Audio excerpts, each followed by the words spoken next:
Sarah Martinez sat at her cramped desk in the corner of the IT department, surrounded by towers of outdated computer manuals and empty coffee cups. The fluorescent lights hummed overhead, casting a harsh glow on her tired face as she typed lines of code that most people in the building couldn't even begin to understand. At 32, she had been working at Henderson Financial Services for 8 years, watching younger employees get promoted around her while she remained stuck in the same position. The morning started like any other. Sarah arrived at 7:30, a full hour before her official start time, not because she was required to, but because she genuinely cared about the systems that kept the company running. She unlocked her computer and immediately began checking the overnight reports from the automated trading system she had built from scratch 3 years earlier. The system was her pride and joy, though few people knew she had created it. When the company decided they needed an automated trading platform to compete with larger firms, management had hired an expensive consulting company to build it. The consultants had delivered a system that barely worked, full of bugs and security holes that made Sarah cringe every time she looked at the code. Her supervisor at the time, Marcus Webb, had tasked her with maintaining the system after the consultants left. What he didn't know was that Sarah had quietly rewritten the entire program over 6 months of late nights and weekends. She kept the original interface so no one would notice, but underneath, every line of code was hers. The new system was elegant, efficient, and secure. It processed thousands of transactions daily without a single error. The automated algorithms she had developed could predict market trends with remarkable accuracy, saving the company millions of dollars in bad trades. But Sarah had never received credit for her work. As far as management was concerned, she was just the maintenance person who kept the consultant's system running. "Sarah, we need you in the conference room," called Janet Pierce, the new IT director who had been hired 6 months earlier. Janet was younger than Sarah, with an MBA from a prestigious university and no actual programming experience. She had been brought in to modernize the IT department, which mostly meant she attended meetings and used buzzwords like synergy and digital transformation. Sarah saved her work and walked to the glass-walled conference room where Janet sat with 3 men in expensive suits. She recognized one of them as David Chen, the company's chief technology officer, but the other 2 were strangers. "Sarah, I'd like you to meet Marcus Thompson and James Rodriguez from TechFlow Solutions," Janet said, gesturing to the 2 strangers. "They're going to be taking over our automated trading system." Sarah felt her stomach drop. "Taking over? What do you mean?" Marcus Thompson, a man in his 40s with perfectly styled hair and a confident smile, leaned forward. "We're a specialized firm that handles high-frequency trading systems for financial institutions. Henderson has decided to outsource this function to focus on their core business." "But the system is working perfectly," Sarah said, trying to keep her voice steady. "We haven't had any downtime in over 2 years." Janet waved her hand dismissively. "That's exactly the problem, Sarah. You've been maintaining this old system for years, and it's becoming a liability. We need something modern, something scalable." Sarah wanted to scream. The system wasn't old or outdated. She had been constantly updating and improving it, adding new features and optimizing performance. But she had done it so quietly and efficiently that management assumed nothing had changed since the original installation. "What about all the data?" Sarah asked. "The trading algorithms, the security protocols?" "That's where you come in," said James Rodriguez, opening a laptop. "We'll need you to document everything about the current system so we can migrate the data to our platform. Think of it as your final project before we transition to the new system." Sarah nodded slowly, her mind racing. They wanted her to document the system she had built so they could hand it over to someone else. They had no idea that without her knowledge, their migration would be impossible. Over the next few weeks, Sarah watched as TechFlow Solutions team set up their equipment and began analyzing the existing system. She provided them with the documentation they requested, but she was careful about what she shared. She gave them the basic operational procedures and the user interface specifications, but she kept the core architecture and proprietary algorithms to herself. Marcus Thompson was impressed by what he saw. "This is actually more sophisticated than we expected," he told Janet during one of their weekly progress meetings. The error handling is remarkable, and the performance metrics are better than some systems we've seen at much larger firms. Well, Sarah has been maintaining it for years, Janet replied. She knows it inside and out. But, as the TechFlow team dug deeper into the system, they began to encounter problems. The code they were looking at didn't match the performance they were seeing. The algorithms appeared simple on the surface, but there were layers of complexity they couldn't understand. Marcus called her over to his workstation one afternoon. "We're having trouble understanding how the risk assessment module works. The code we're seeing is very basic, but the results it's producing are incredibly sophisticated." Sarah looked at the screen, where Marcus was displaying the original consultant's code for the risk assessment function. It was indeed basic and flawed, which is why she had completely replaced it years ago with her own algorithm. "I'm not sure what you mean," Sarah said carefully. "That's the risk assessment code." "But it doesn't make sense," James added, joining the conversation. "According to this code, the system should be making terrible risk calculations. But when we run the system, it's performing complex analyses that this code simply can't do." Sarah shrugged. "Maybe there are some updates that didn't get documented properly. The system has been modified over the years." The truth was that Sarah had created a sophisticated neural network that analyzed hundreds of market variables in real time, constantly learning and adapting to new patterns. Her risk assessment algorithm had prevented the company from losing millions during several market crashes, but the original code that TechFlow was looking at couldn't even calculate basic probability distributions. As the weeks passed, TechFlow's confidence began to waver. They had expected to build a simple replacement for what they assumed was an outdated system. Instead, they were discovering capabilities they couldn't explain or replicate.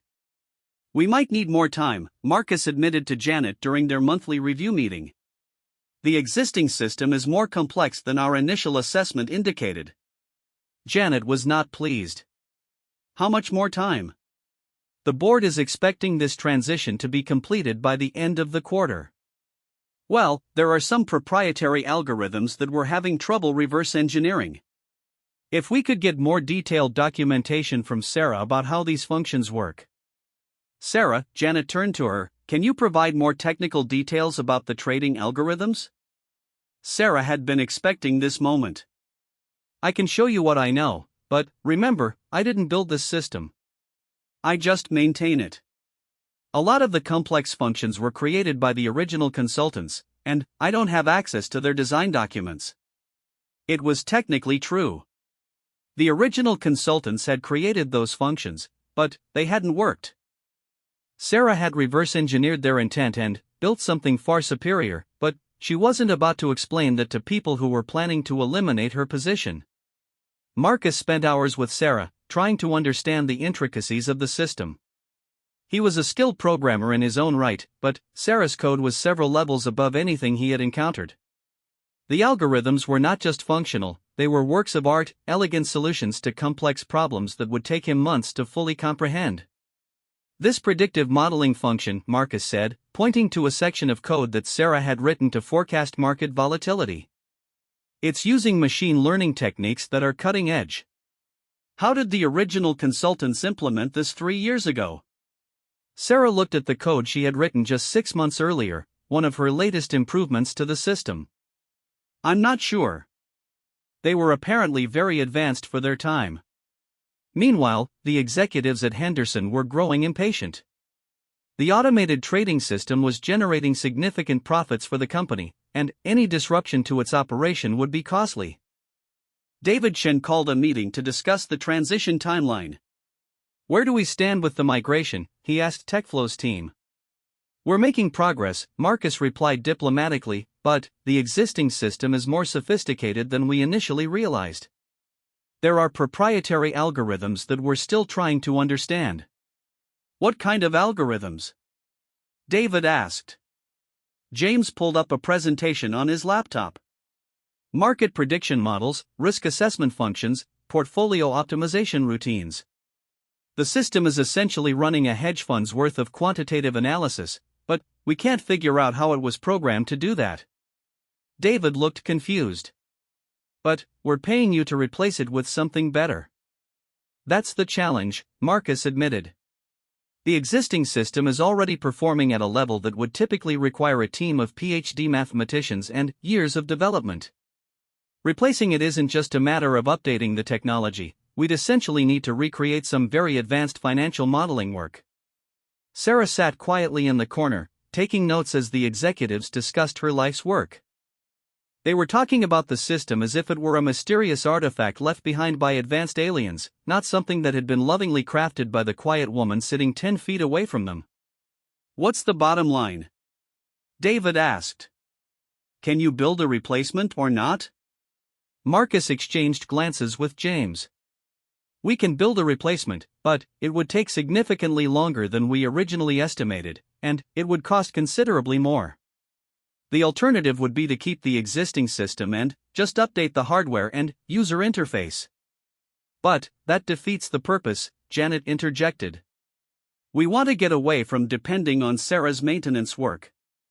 We need something that can be supported by a proper IT team." Sarah almost laughed at the irony. Janet wanted to get away from depending on Sarah's work by hiring people who couldn't even understand what Sarah had built. "About Sarah," Marcus said carefully, "we've realized that her knowledge of the system is more comprehensive than we initially thought. Would it be possible for her to join our team as a consultant during the transition? Her insights would be invaluable." Janet looked uncomfortable. "Sarah is just a maintenance programmer. I don't think she has the kind of advanced knowledge you're looking for." "Actually," Marcus said, "she's demonstrated a remarkably deep understanding of the system's architecture. Some of her explanations have been quite sophisticated." David Chen looked at Sarah for the first time during the meeting. "Sarah, how long have you been working with this system?" "About 3 years," Sarah replied. "Since right after the original installation." "And, in that time, have you made any significant modifications to the code?" Sarah chose her words carefully. "I've made some optimizations and bug fixes. Mostly routine maintenance." What she didn't say was that her routine maintenance had included completely rewriting the entire system from the ground up, creating algorithms that were more advanced than anything TechFlow had ever seen. The meeting ended without any clear resolution. TechFlow needed more time to understand the system they were supposed to replace, and Henderson's executives were growing frustrated with the delays and mounting costs. As everyone filed out of the conference room, Marcus approached Sarah. "Could I speak with you privately for a moment?" They waited until the room was empty before Marcus closed the door. "Sarah, I need to ask you something directly. Did you write parts of this system?" Sarah looked at him for a long moment. "What makes you ask that?" "Because the code is too good. It's too elegant, too well optimized. The original consultants who built this system left documentation that shows they barely understood basic financial modeling. But the system that's running now is performing analysis that would impress professors at MIT. Maybe they were better than their documentation suggested." Marcus shook his head. "I'd been doing this for 15 years. I know the difference between code that was written by committee and code that was written by someone who truly understands the problem. This system has a consistent voice, a unified design philosophy. It was written by one person, someone with deep knowledge of both programming and quantitative finance."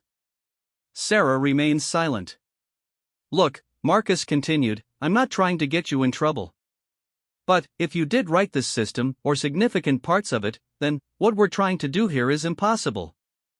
We're not just replacing software, we're trying to replace a human brain that understands markets in ways that most people can't even comprehend." "What are you suggesting?" "I'm suggesting that maybe Henderson doesn't need to replace this system. Maybe what they need is to recognize what they already have." Sarah felt a flicker of hope, but she had been disappointed too many times before. "Janet has already made up her mind. She wants me gone and the system replaced." "Janet might not be making this decision much longer," Marcus said quietly. "David Chen is starting to ask hard questions about why a supposedly simple replacement project is taking so long and costing so much money. If he finds out that the delay is because we're trying to reverse engineer the work of someone who's already on the payroll. He left the sentence hanging. What do you need from me? Sarah asked. The truth. Did you build this system? Sarah took a deep breath. She had kept her secret for 3 years, watching other people take credit for her work while she remained in the shadows. But, now, finally, someone was asking the right questions. Yes, she said simply. I built it. Marcus nodded slowly. All of it? Every line of code that actually works. The original system was garbage. I spent 6 months rewriting it completely, and I've been improving it ever since. The machine learning algorithms? The predictive models? The risk assessment functions? All mine. Marcus sat down heavily in one of the conference room chairs. Do you have any idea what you've created?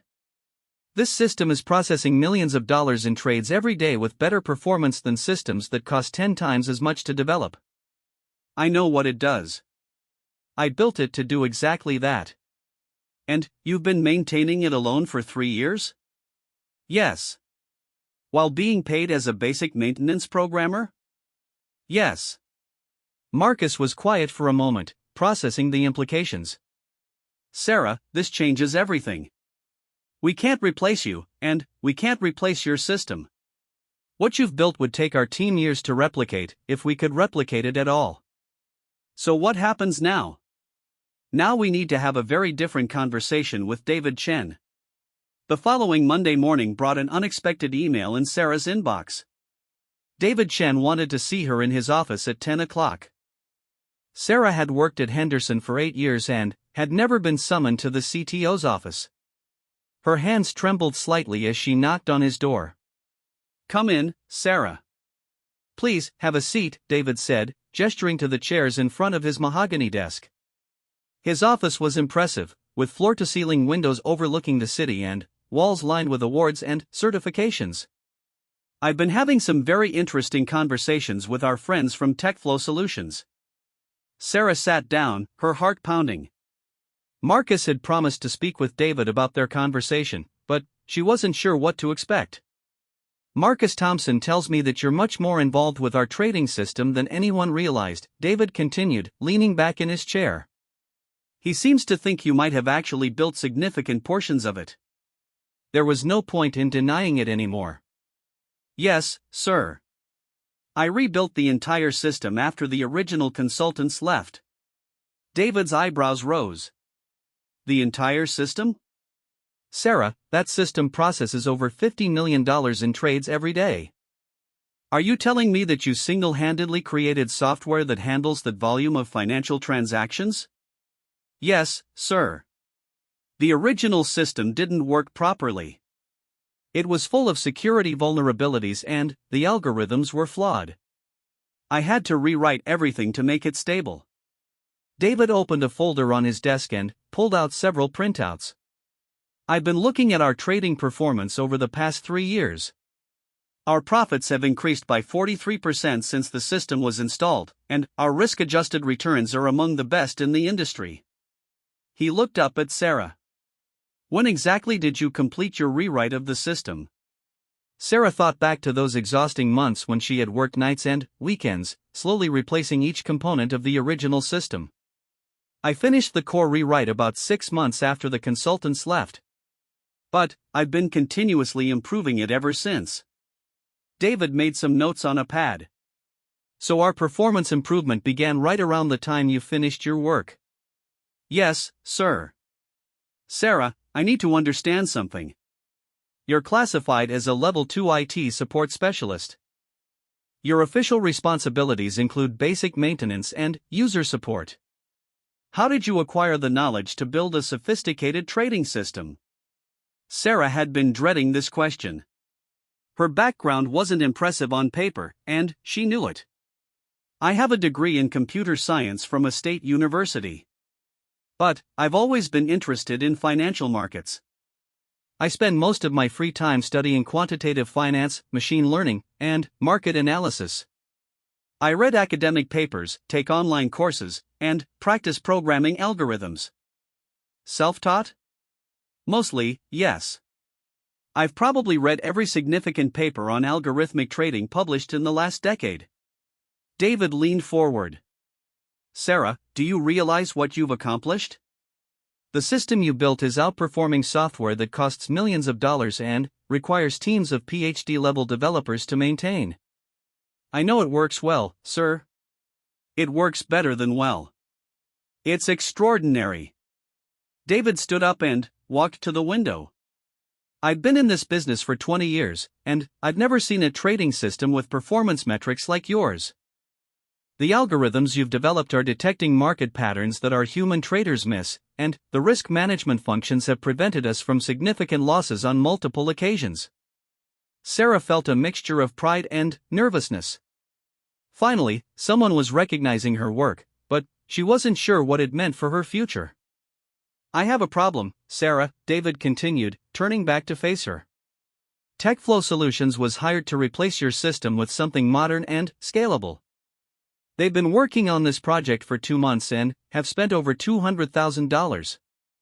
Yesterday, Marcus Thompson called me to say that they can't do it. They can't do it? They can't replicate what you've built. Marcus is a respected expert in financial software, and he told me that your algorithms are more sophisticated than anything his team has encountered. He said trying to reverse engineer your work would take years and cost millions of dollars, and even then, they might not be able to match the performance of the existing system. Sarah didn't know what to say. So now I'm in an awkward position, David said, sitting back down. I have a system that's generating enormous value for this company, but it was built and is maintained by someone who officially doesn't have the qualifications to be doing that kind of work. Janet Pierce convinced the board that we needed to modernize our IT infrastructure and eliminate our dependence on individual employees. But it turns out that individual employee is irreplaceable. The door opened and Janet Pierce entered without knocking. David, I need to discuss the TechFlow timeline. The board is asking questions about. She stopped when she saw Sarah. Oh. Sarah, what are you doing here? Janet, perfect timing, David said. I was just discussing the trading system with Sarah. It seems we've underestimated her contributions to the project. Janet looked confused. What do you mean? Sarah just does basic maintenance work. Actually, Janet, Sarah built the entire system. Everything that TechFlow is trying to replace was created by her. Janet's face went pale. That's impossible. The system was built by consulting specialists. Sarah is just a support technician. I thought the same thing, David replied calmly. But I spent the morning verifying Sarah's claims with the original project documentation. The consultants delivered a non-functional system that barely worked. Sarah rebuilt it from scratch over a period of 6 months, and she's been continuously improving it ever since. Janet sat down heavily in the remaining chair. But, Sarah doesn't have the qualifications for that kind of work. She doesn't have an advanced degree or any specialized certifications. Apparently, she doesn't need them, David said. The results speak for themselves. Sarah's system is outperforming software built by teams with multiple PhDs. This can't be right, Janet insisted. If Sarah really built this system, why didn't she ever mention it? Why didn't she ask for credit or a promotion? Sarah finally spoke. Because every time I tried to explain improvements I was making, I was told to focus on my assigned duties. When I submitted reports about system optimizations, they were filed away without review.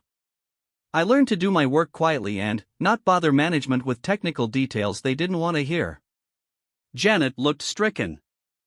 But, Sarah, if you were doing work beyond your job description, you should have insisted on proper recognition. I tried, initially. But it became clear that management preferred to think of the system as a finished product that just needed basic maintenance. It was easier to let you think that than to constantly defend my work. David pulled out another document. I've been reviewing Sarah's performance evaluations for the past 3 years. Janet, you've consistently rated her as meets expectations with comments about her being reliable but lacking initiative. Janet shifted uncomfortably. Sarah never demonstrated any advanced technical skills in our meetings. She always presented herself as just doing routine maintenance. Because that's what you wanted to hear, Sarah said quietly. When I tried to explain the complexity of what I was doing, you told me to keep things simple. When I suggested improvements to other systems, you said I should focus on my assigned responsibilities. David made more notes. Sarah, can you give me some specific examples of innovations you've implemented in the trading system? Sarah took a deep breath. The predictive modeling system uses a neural network that analyzes over 300 market variables in real time. It can predict short-term price movements with about 78% accuracy. The risk management algorithm uses Monte Carlo simulations to calculate value at risk across thousands of scenarios simultaneously. I've also implemented sentiment analysis that monitors financial news and social media to detect market mood shifts. Janet's mouth fell open. You built sentiment analysis algorithms? Among other things, yes. The system processes about 50,000 news articles and social media posts daily, extracting market-relevant sentiment data and incorporating it into trading decisions. David whistled softly. Sarah, systems like that typically require teams of quantitative analysts and years of development. How long did it take you to build the sentiment analysis component? About 3 months of evenings and weekends. But I started with existing natural language processing libraries and adapted them for financial terminology. And you did this work on your own time? Most of it, yes. I couldn't justify the development time during business hours since it wasn't part of my official responsibilities. Janet looked like she was going to be sick. Sarah, why didn't you tell me you were working on projects like this? If I had known you were capable of this level of work. You never asked, Sarah replied simply. And, when I try to discuss technical improvements, you usually cut the conversations short. David closed the folder on his desk. Ladies, we have a situation that requires immediate attention. Sarah has been working significantly below her capability level, and we've been planning to eliminate the most valuable technical asset this company has. What do you mean? Janet asked. I mean that TechFlow's failure to replicate Sarah's work has cost us 2 months and over $200,000. Meanwhile, Sarah has been maintaining and improving a system that generates millions of dollars in profits, and we've been paying her about $60,000 a year. Sarah had never heard her salary discussed so bluntly. It stung to realize how undervalued her work had been. We need to fix this immediately, David continued. First, we're canceling the TechFlow contract. Second, we need to properly evaluate Sarah's role and compensation. Third, we need to understand exactly what we have in terms of intellectual property and technical capabilities. Janet looked panicked. But, David, the board approved the modernization initiative. They're expecting us to move away from dependence on individual employees. The board approved an initiative to improve our technology infrastructure, David corrected. They didn't approve spending millions of dollars to replace a superior system with an inferior one. What about Sarah's qualifications? The HR requirements for senior technical positions require advanced degrees and certifications. David looked at Sarah thoughtfully. Sarah, do you have any interest in pursuing formal certifications or additional education? I'd love to, Sarah replied. I've always wanted to take graduate courses in quantitative finance and machine learning, but I couldn't afford the time or money while working full-time. What if the company sponsored your education? Would you be interested in pursuing a master's degree in financial engineering or a related field? Sarah's eyes lit up. Absolutely. That would be amazing. David made more notes. Janet, I want you to work with HR to create a new position for Sarah. Something like senior systems architect or principal developer. I want her reclassified immediately, and I want her salary adjusted to reflect the value she's providing to the company. What kind of salary adjustment are you thinking about? David pulled out his calculator. Our trading system generates about $8 million in net profits annually. Sarah built and maintains that entire system. I think a salary in the range of $150,000 to $200,000 would be appropriate, plus profit-sharing bonuses tied to system performance. Sarah felt dizzy. David was talking about tripling or quadrupling her salary. And I want Sarah to have a proper team, David continued. She shouldn't be maintaining a system this valuable by herself. I want to hire 2 or 3 additional developers to work under her direction. Janet was scribbling notes frantically. How do we explain this to the board? They're going to want to know why we're suddenly giving huge promotions and raises to someone who was classified as basic support staff. We tell them the truth, David said. We discovered that one of our employees has been single-handedly developing and maintaining software that generates millions of dollars in revenue, and we nearly made the catastrophic mistake of firing her and replacing her work with something inferior. They're going to ask why we didn't know about this sooner. David's expression grew stern. That's a very good question, Janet. And it's one that you and I are going to discuss in detail after Sarah leaves. Sarah realized that Janet was about to face some difficult conversations about her management practices. Sarah, David said, turning back to her, I need you to document everything you've built. I want complete technical specifications, algorithm descriptions, and architectural documentation. Can you do that? Yes, sir. I've actually been maintaining detailed documentation all along, but I kept it on my personal drive since no one ever asked for it.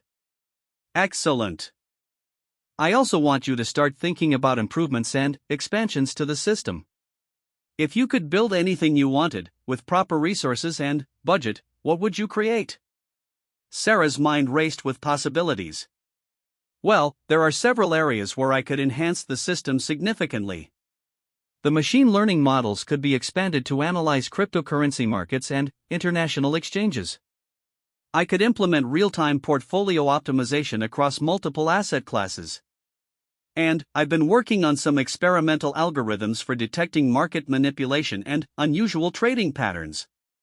David smiled for the first time since the meeting began. Those all sound like excellent projects. I want you to prepare proposals for each of them. Sir, there's something else, Sarah said hesitantly. The system I built is proprietary to Henderson. But the techniques and algorithms I developed could potentially be licensed to other firms. We could create a whole new revenue stream. David's eyes widened. You mean commercialize your trading algorithms? Yes. There are hundreds of smaller investment firms that can't afford to develop their own algorithmic trading systems. We could license a scaled-down version of our technology to them. How big a market are we talking about? Sarah had actually researched this extensively during her free time. Conservatively, I think we could generate $20 to $30 million annually in licensing fees. But, if we really developed it properly, it could be much larger. David was quiet for a long moment. Sarah, you've been thinking about this for a while, haven't you?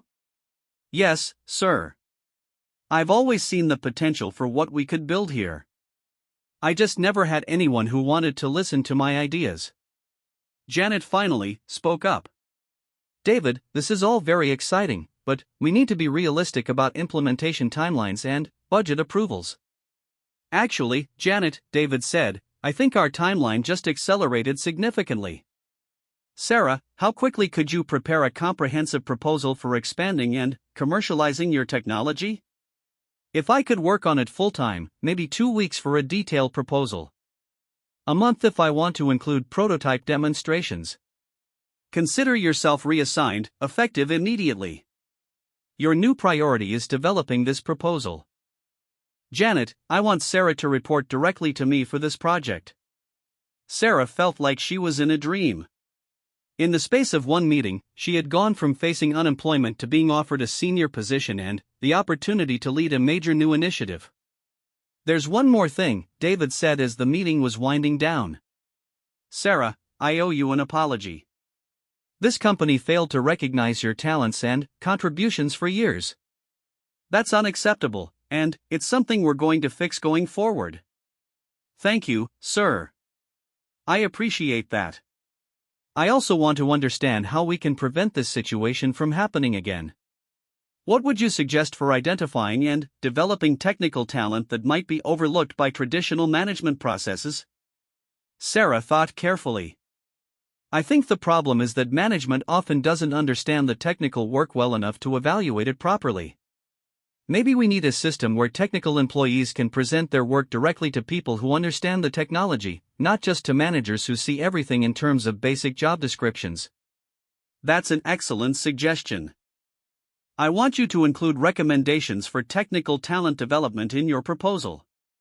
As the meeting ended and Sarah walked back to her desk, she felt like a different person. For the first time in years, someone had recognized not just her work, but her potential. The scared, undervalued employee who had entered David Chen's office an hour earlier was gone, replaced by someone who finally had the opportunity to show what she could really accomplish. But, as she passed Janet's office, she could hear raised voices. David Chen was having that difficult conversation he had promised, and it sounded like Janet's management style was about to face some serious scrutiny. Sarah sat down at her computer and opened a new document. She had 2 weeks to create a proposal that would define not just her future, but potentially the future of Henderson Financial Services. For the first time in 8 years, she had the chance to dream big, and she intended to make the most of it. 2 weeks later, Sarah stood outside the Henderson Financial Services boardroom, clutching a leather portfolio that contained the most important presentation of her life.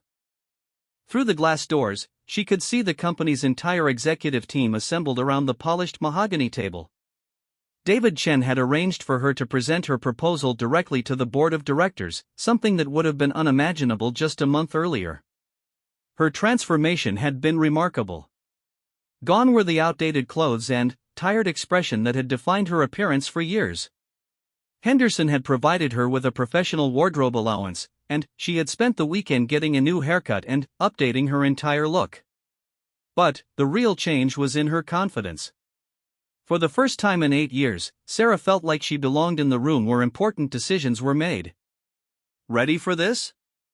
David asked, approaching her with a reassuring smile. "I think so," Sarah replied, though her heart was racing. "It's strange. I've been presenting technical information to computers for years, but presenting to people is completely different. You'll do fine. Remember, you know this material better than anyone else in the building. Just tell them what you told me." They entered the boardroom together. Sarah recognized most of the faces around the table from company newsletters and corporate events, though she had never interacted with any of them directly. Margaret Hopkins, the CEO, sat at the head of the table with an expression that was both curious and skeptical. "Ladies and gentlemen," David began, "I'd like you to meet Sarah Martinez. As I mentioned in my memo, Sarah is the architect and developer of our automated trading system. She's prepared a proposal for expanding our technological capabilities that I think you'll find very interesting." Margaret gestured to an empty chair. "Please, Sarah, have a seat. We're all curious to hear about your work." Sarah connected her laptop to the presentation system and took a deep breath. "Thank you for this opportunity. 3 weeks ago, most of you probably didn't know I existed. Today, I'm here to show you how we can transform Henderson from a regional financial services firm into a technology leader in the investment industry." She clicked to her first slide, which showed the performance metrics of the trading system over the past 3 years. "This graph shows our automated trading profits since 2021. As you can see, we've generated over $24 million in net profits from algorithmic trading, with year-over-year growth of 38%. Board member Robert Sterling raised his hand. "Sarah, I thought this system was built by outside consultants. Are you saying you've been modifying their work?" "No, sir. I completely rebuilt the system. The consultants delivered software that didn't work properly. What you see here is the result of algorithms and processes that I designed and implemented myself." Margaret leaned forward. "You built this entire system yourself?" "Yes, ma'am.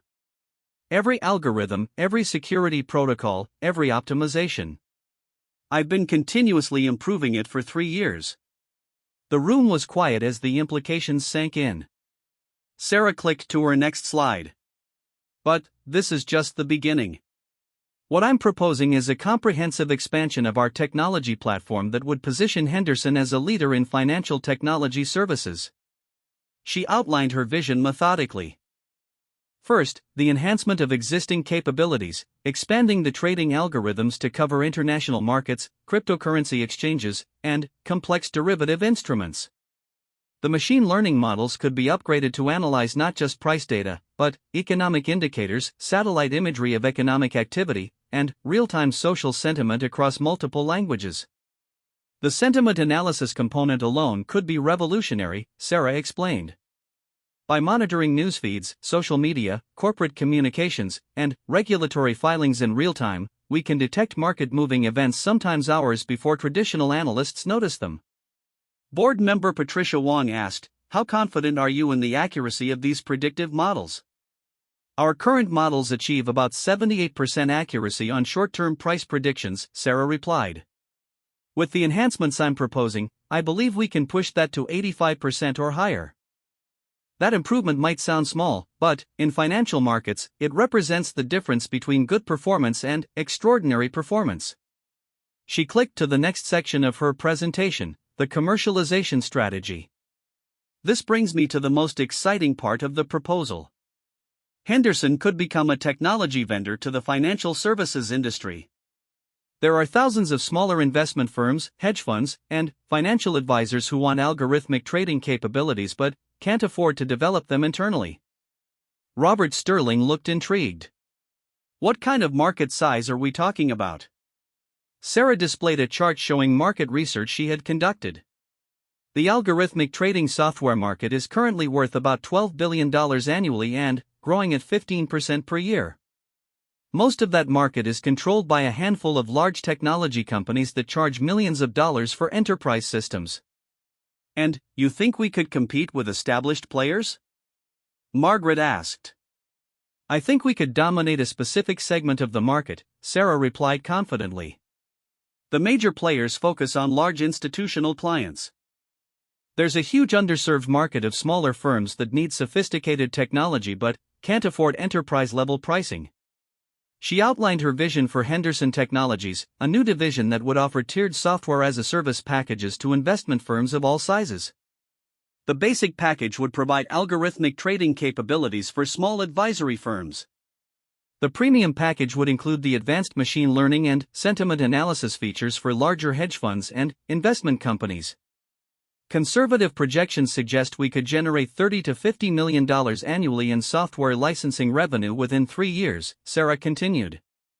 But, if we execute this strategy well, we could be looking at hundreds of millions. David Chen, who had remained quiet throughout the presentation, finally spoke. Sarah, explain to the board how this technology compares to what our competitors are using. Sarah smiled. This was her favorite topic. Most firms are using algorithmic trading systems that are 5 to 10 years behind what we have. They're still relying on simple technical analysis and basic trend-following algorithms. Our system incorporates machine learning techniques that are typically found only in the most advanced hedge funds, and even then, usually in more primitive forms. She showed a comparison chart. For example, Renaissance Technologies is probably the most famous quantitative hedge fund in the world. They manage about $130 billion and generate returns that most people thought were impossible. But, based on academic papers and industry reports, I believe our algorithms are comparable to theirs in several key areas, and potentially superior in others. The room fell silent. Comparing Henderson's technology to Renaissance Technologies was like claiming to have built a sports car in your garage that could compete with Ferrari. That's a bold claim, Sarah, Margaret said carefully. I know it sounds unlikely, Sarah replied, but the evidence supports it. Our risk-adjusted returns are in the top 1% of all investment strategies. Our Sharpe ratio consistently exceeds 3.0, which puts us in the same category as the most successful quantitative funds in the world. Patricia Wong pulled out her phone and was quietly looking something up. Sarah, I'm looking at Renaissance's published performance metrics. If what you're saying is true, why isn't Henderson already managing billions of dollars like they are? Because until 3 weeks ago, nobody knew what we had, Sarah said simply. I built this technology quietly, without fanfare or marketing. Renaissance has hundreds of employees and manages their funds aggressively. We have me working part-time on system maintenance while handling other IT support tasks. Margaret exchanged glances with other board members. Sarah, if we approve this proposal, what would you need in terms of resources and support? Sarah had prepared extensively for this question. First, I'd need a proper development team. At least 5 senior developers, 2 quantitative analysts, and a data science team to help expand the machine learning capabilities. Second, we'd need significant computing infrastructure to handle the data processing requirements. Third, we'd need regulatory and legal support to navigate the compliance requirements for offering financial software services. What kind of budget are we talking about? Initial investment of about $15 million over the first year, Sarah replied. That would cover personnel, infrastructure, and regulatory costs. But the projected return on that investment is substantial. Robert Sterling was taking notes. Sarah, assuming we approve this initiative, how long would it take to bring the first commercial products to market? 6 months for the basic algorithmic trading package, 12 months for the advanced machine learning features. I already have working prototypes of most components. It's primarily a matter of packaging them for commercial use and building the supporting infrastructure. Margaret stood up and walked to the window overlooking the city. This is an ambitious proposal, Sarah. You're essentially suggesting that we pivot from being a financial services firm to becoming a financial technology company. Not pivot, Sarah corrected. Expand. We'd continue all our existing business while adding a new revenue stream that could eventually become our largest source of profits. And, you're confident you can deliver on these projections? Sarah thought about all the nights and weekends she had spent perfecting her algorithms, all the innovation she had implemented without recognition, all the potential she had seen but never been able to pursue. Yes, ma'am. I'm confident. Margaret returned to her seat. David, what's your assessment of this proposal? I think it's the most exciting opportunity Henderson has seen in decades, David replied. We have a chance to leverage intellectual property that we already own to enter a high-growth market where we'd have significant competitive advantages. The risk is manageable, and the potential returns are extraordinary. What about the risk of losing Sarah? If she's as valuable as this proposal suggests, she could probably get a job anywhere in the industry. David looked at Sarah. That's something we've discussed. Sarah, would you like to address the retention question? Sarah had been hoping this topic would come up. I've been approached by several firms over the past week. Word travels fast in the financial technology industry, and people are curious about the person who built the Henderson trading system. The board members looked concerned. But, Sarah continued, I'm not interested in working for someone else. I built this technology, and I want to see it reach its full potential. I want to build something bigger than just another hedge fund or another software company. I want to create something that transforms how financial technology is developed and delivered. What would it take to ensure you stay with Henderson? Equity, Sarah said simply.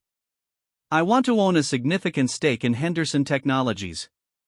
If I'm going to build a division that could be worth hundreds of millions of dollars, I want to share in the upside. Margaret raised an eyebrow. How significant a stake are we talking about? 20% of Henderson Technologies, with options to increase that based on performance milestones. The board members exchanged glances. It was an unusual request, but, then, again, this was an unusual situation. Sarah, Margaret said, I have one final question. 3 weeks ago, you were classified as a Level 2 IT support specialist. Today, you're proposing to lead a technology initiative that could transform our entire company. What changed? Sarah considered her answer carefully. What changed is that someone finally asked me what I was capable of instead of just telling me what my job description said I should be doing. For 8 years, I've been building and improving this technology in the shadows, waiting for someone to notice or ask questions. When David finally asked the right questions, everything else followed naturally. And you think there might be other employees like you? People who are capable of more than their current roles suggest? I'm sure of it. I think most companies have hidden talent that they're not recognizing or developing properly. The difference is that my work was visible in the company's financial performance, even if no one understood why. Margaret nodded slowly. Board members, I'd like to call for a 15-minute recess to discuss this proposal. Sarah gathered her materials and stepped outside the boardroom with David. Her hands were shaking slightly from the adrenaline. How do you think it went? She asked. I think you just changed your life, David replied. Through the glass doors, they could see the board members engaged in animated discussion. Sarah tried to read their body language, but it was impossible to tell which way the conversation was going. David, can I ask you something? If they approve this proposal, do you really think I can pull it off? Running a technology division is very different from writing algorithms alone in my cubicle. David smiled. Sarah, 3 weeks ago you were maintaining a trading system that none of our experts could understand or replicate. You built something so sophisticated that professional consultants couldn't figure out how it worked. You've already done the hard part. Managing a team and scaling a business are learnable skills. Creating algorithms that generate millions of dollars in profits? That's a rare talent. The boardroom doors opened, and Margaret Hopkins emerged with a smile that told Sarah everything she needed to know. Sarah, Margaret said, the board has voted unanimously to approve your proposal. Welcome to the executive team. As Sarah shook hands with the board members, she realized that her transformation was complete. She had gone from being an invisible support employee to becoming the leader of Henderson's newest and, potentially most valuable division. But, more importantly, she had finally found her voice and her place in an organization that was ready to listen to what she had to say. 6 months later, Sarah stood in the spacious office that had once seemed impossible to imagine. The nameplate on her desk read Sarah Martinez, Director of Technology Innovation, and, through her window, she could see the bustling downtown district where Henderson Financial Services was quickly becoming known as more than just another investment firm. The transformation had been rapid and, sometimes overwhelming. Henderson Technologies now occupied an entire floor of the building, with gleaming workstations, multiple server rooms, and conference rooms equipped with the latest technology.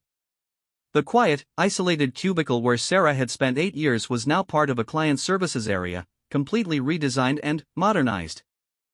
Sarah, the team meeting starts in 5 minutes, called Marcus Chen, her newly hired lead developer. Marcus wasn't related to David Chen, but the coincidence had provided some amusing moments during his interview process. He had previously worked at Google's quantitative trading division and had jumped at the chance to join Henderson when he learned about Sarah's algorithms. Sarah gathered her materials and walked to the main conference room, where her team of 15 developers, analysts, and engineers was already assembled.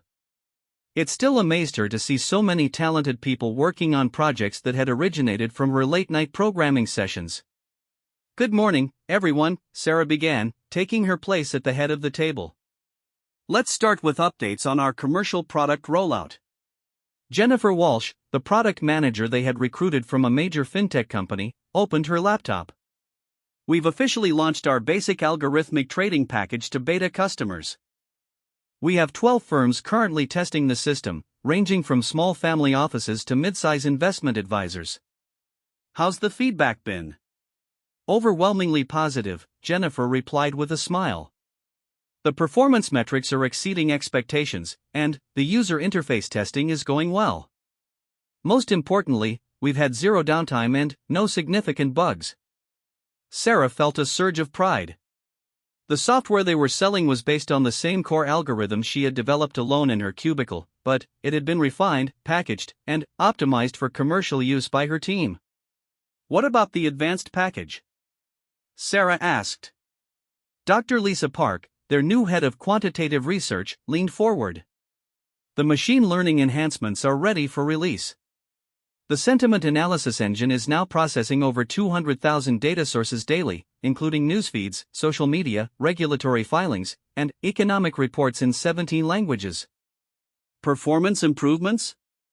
We're seeing consistent improvements over our baseline algorithms.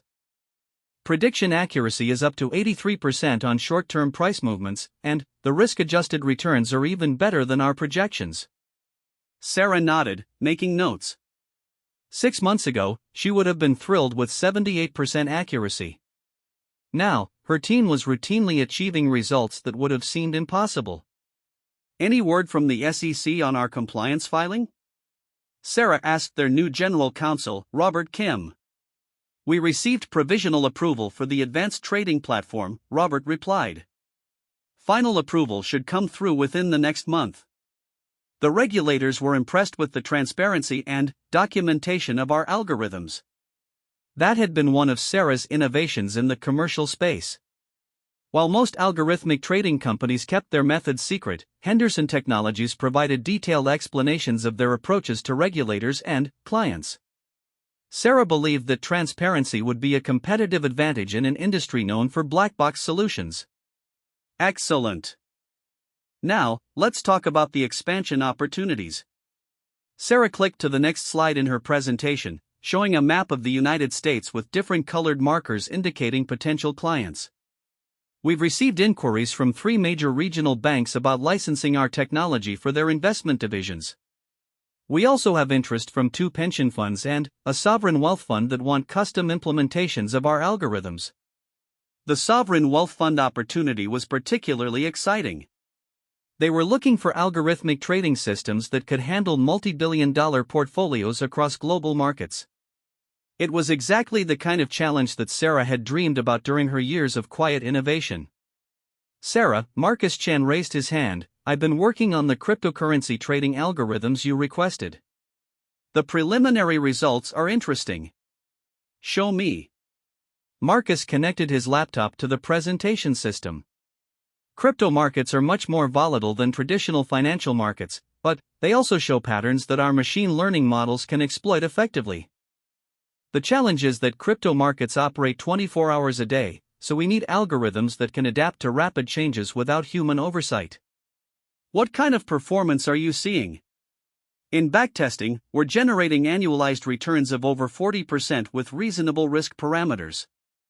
But crypto trading is inherently riskier than traditional markets, so we'd need to be very careful about position sizing and risk management. Sarah smiled. That's exactly why we built sophisticated risk management systems. Let's set up a pilot program with a small allocation and see how it performs in real markets. The meeting continued for another hour, covering technical developments, business strategy, and upcoming challenges. As Sarah listened to her team discuss innovations that would have taken her years to develop alone, she marveled at how much they had accomplished in such a short time. After the meeting, Sarah returned to her office to find Margaret Hopkins, the CEO, waiting for her. Margaret, this is a pleasant surprise. How can I help you? I wanted to discuss the latest financial projections with you, Margaret said, taking a seat across from Sarah's desk. The board meeting is next week, and the numbers you're generating are quite remarkable. Sarah pulled up the latest performance reports. Henderson Technologies is currently generating about $8 million per month in software licensing revenue. We're on track to hit $96 million in annual revenue by the end of our first year, which exceeds your original projections by about 60%. Yes, the market demand has been stronger than we anticipated. We've also been able to charge premium pricing because our performance metrics are significantly better than competing products. Margaret leaned back in her chair. Sarah, I need to discuss something sensitive with you. We've been approached by several major technology companies about acquiring Henderson Technologies. Sarah felt her stomach tighten. Acquiring the division? Or the whole company? Both options have been discussed.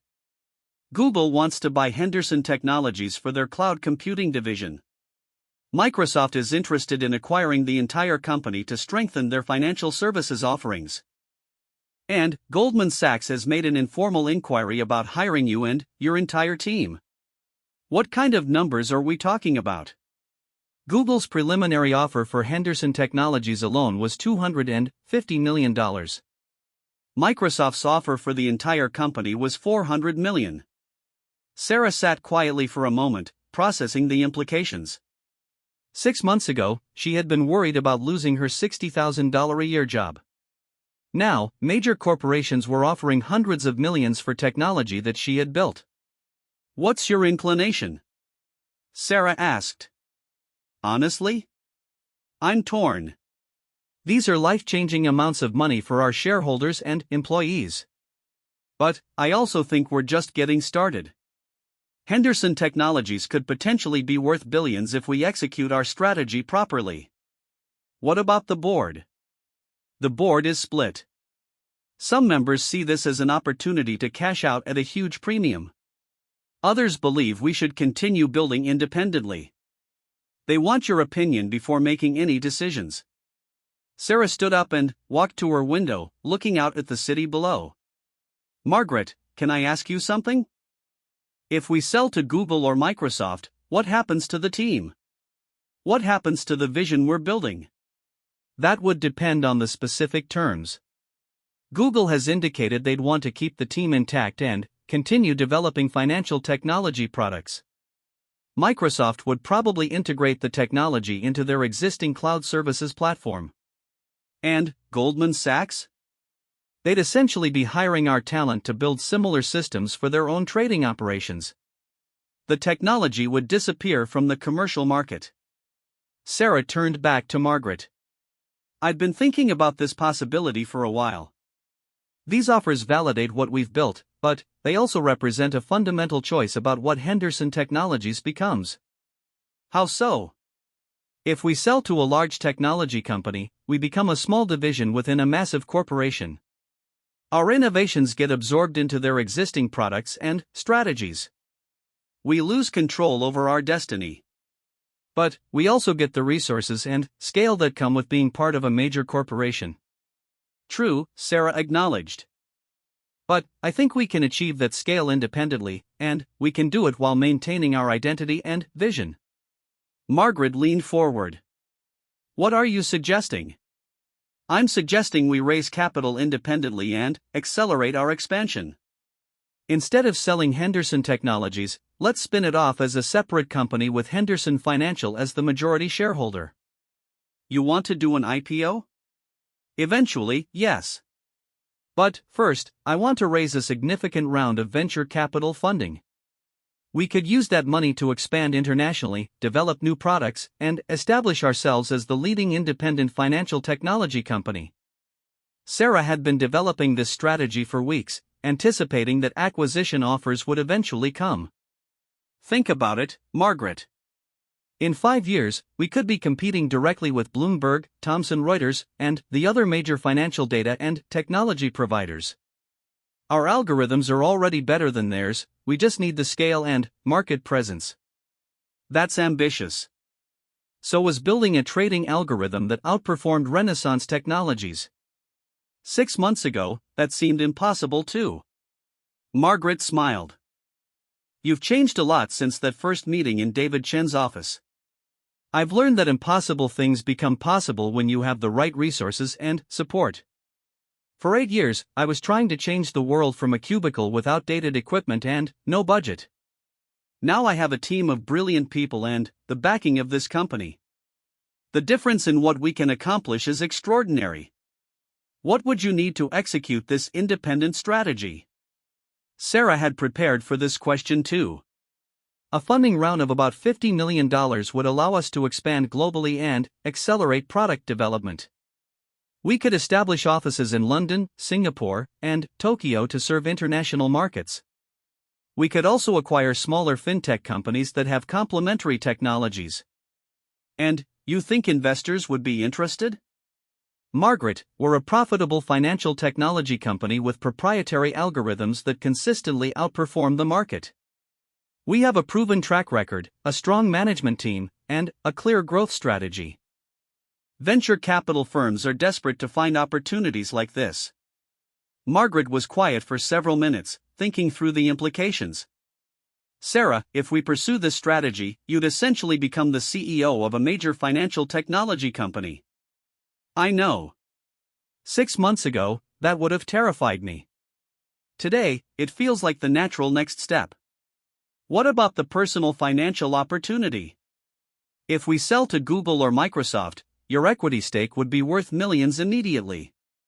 Sarah had thought about this extensively. The immediate payout would be substantial, but the long-term opportunity is much larger. If we build Henderson Technologies into a major independent company, my equity could eventually be worth tens of millions, maybe more. And if we fail? Then, we fail while trying to build something extraordinary, rather than selling something extraordinary before we fully understood its potential. Margaret stood up to leave. I'll present your proposal to the board next week. They'll want to see detailed financial projections and implementation timelines. I'll have everything ready. After Margaret left, Sarah sat alone in her office, reflecting on how dramatically her life had changed. 6 months ago, she had been a forgotten employee facing unemployment. Today, she was turning down acquisition offers worth hundreds of millions of dollars because she believed she could build something even bigger. Her computer chimed with a new email. It was from David Chen, with the subject line "Congratulations." The message was brief: just heard about the acquisition offers. Proud of how far you've come. Looking forward to seeing what you build next. Sarah smiled and started drafting a response, then stopped. Instead, she opened a new document and began outlining her presentation for the board meeting. She had a company to build, and she was just getting started. The quiet, underestimated programmer who had spent years working in the shadows was gone. In her place was a confident leader who understood both technology and business, someone who could envision possibilities that others couldn't see and execute strategies that others couldn't imagine. As Sarah worked late into the evening, refining her plans for the future of Henderson Technologies, she realized that her greatest accomplishment wasn't the algorithms she had written or the systems she had built. It was proving that hidden potential exists everywhere, waiting for the right moment and the right opportunity to emerge. The woman they had thought was replaceable had become irreplaceable. But, more importantly, she had become unstoppable.